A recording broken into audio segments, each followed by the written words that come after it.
Målgruppen for MobilPIT.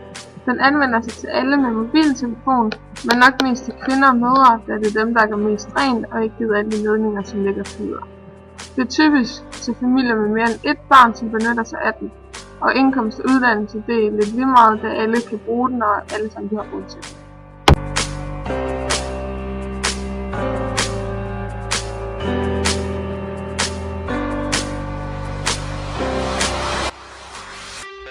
MobilPIT benytter sig af konceptet markedsføringskonceptet.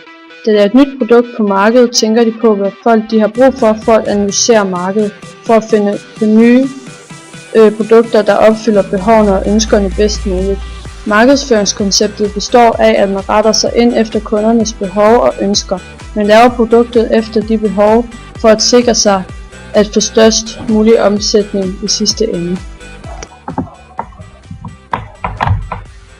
Primære aktiviteter. Produktion.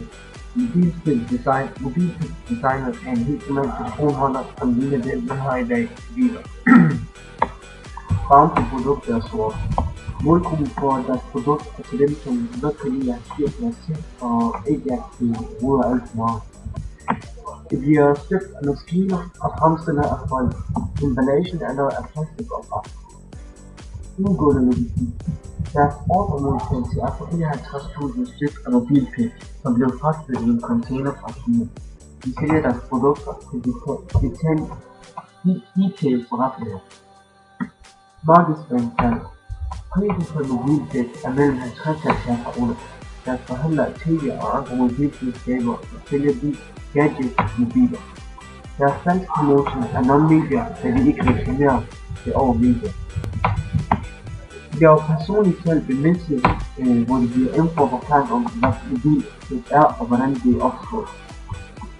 Deres service det er, at deres leveringstid er på 1-2 dage, og produktet er butikken og bliver købt ind igen og igen, så det hele tiden er varer nok. For at kunne sikre sig en god omsætning af sit produkt, skal man bruge forskellige efterspørgselsdeterminanter. Interne efterspørgselsdeterminanter. Man skal forholde sig til varens pris. Hvis prisen er for høj, vil folk ikke købe den. Hvis prisen er for lav, bliver omsætningen ikke god nok, og man får underskud. Den skal ligge, så den passer med markedet. Derfor skal man undersøge forbrugernes økonomi, hvad folk er i stand til at betale for sit produkt, for at kunne gøre det. Men for at kunne gøre det, skal man bruge determinanten, købernes formue og indkomstforhold.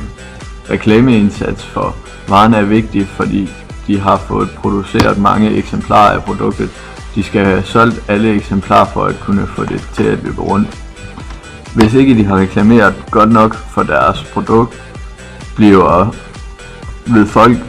ved folk ikke, hvad det er for et produkt, og derfor kan de ikke sende det på markedet til en høj pris, fordi folk ikke ved, hvad det er for et produkt. For at kunne sikre sig en god omsætning af sit produkt, skal man bruge forskellige efterspørgselsdeterminanter. Interne efterspørgselsdeterminanter. Man skal forholde sig til varens pris. Hvis prisen er for høj, vil folk ikke købe den.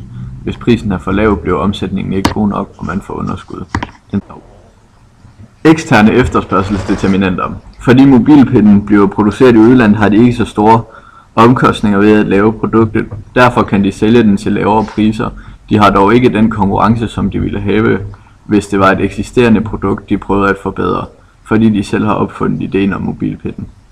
Fordi produktet er blevet lavet i udlandet, skal de huske at tjekke varens kvalitet, om den er blevet lavet ordentligt, eller om der er nogle fejl, der kan gøre, at den går i stykker.